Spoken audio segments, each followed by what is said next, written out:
محتاج انسان.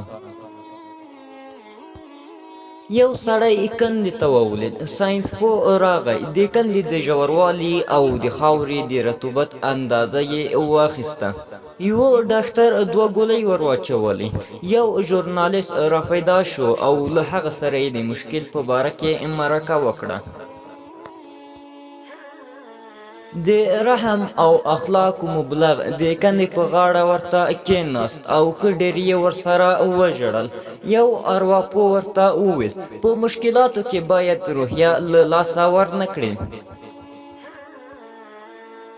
په کنده کې ایثار سړي ته د فلسفې د استاد خبره دا وه: ژوند یو وهم دی، یو خوب دی.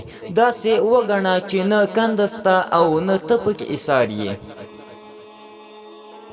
وحدت الوجودي صوفي ورته وویل: زه او ته، ځمکه او اسمان، سمه او غر، کنده او له کندې څخه بهر دنیا ټول یو شان ده، فرق پکې نشته. خو په اخر کې یو نالوستی سړی کندې ته ورښکته شو. لاس یې ورکړ او سړی یې له کندې څخه راوایست. عبرت: شرایطو په کتو باید له خلکو سره مرسته وکړو، نه مشوره ورکول.